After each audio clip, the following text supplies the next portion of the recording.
Welcome. Today, we make a small C# utility that returns the next prime number for a given integer. If the input is already prime, we simply return it.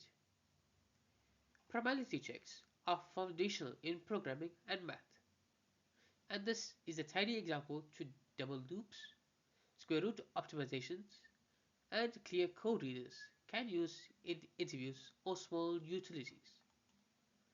I'll walk through a robust isPrime helper and then a loop that finds the next prime. Let's jump into the code.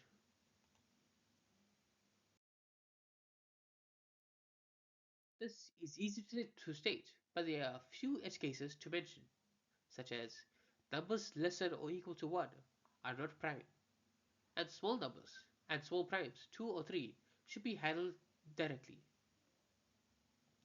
We'll use a standard primality test that iterates devices up to a square root n, which is fast enough for moderate sized inputs, and demonstrates a key optimization everyone should remember.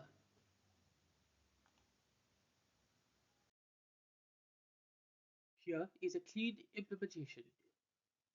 Isprime first rules out the obvious cases, such as less than or equal to 1, even numbers.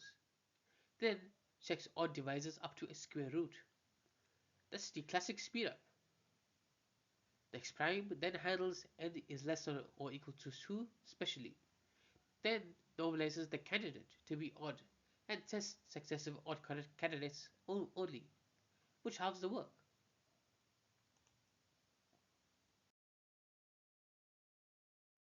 Step by step, we first return 2 for small n.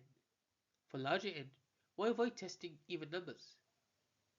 This prime uses the square root bound to minimize divisor checks. Finally, we iterate only odd candidates, such as candidate plus or equals to 2, so we don't waste time on even numbers.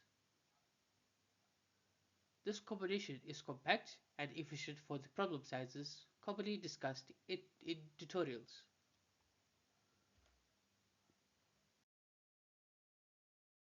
For 120, we test 121, 123, 125, and then 127, which passes is prime.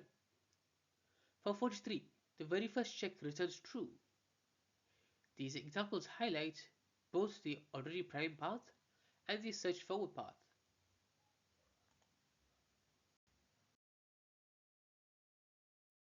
While production cryptography uses stronger primality checks, such as the Miller-Rabin, etc., this example is great for learning. It's also useful when demonstrating simple optimization strategies in interviews, such as avoid needless checks, use mathematical bounds, and prefer clear code. We can later extend its prime to probabilistic tests for very large inputs. Just wraps it up.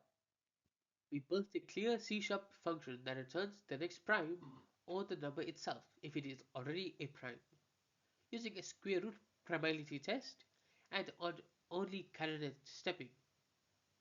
It is compact and a perfect building block for deeper lessons on primality. Thanks. Happy coding. Thank you for watching. If you enjoyed this video, please make sure to like, share, subscribe for more C# tutorials. I'll see you in the next one.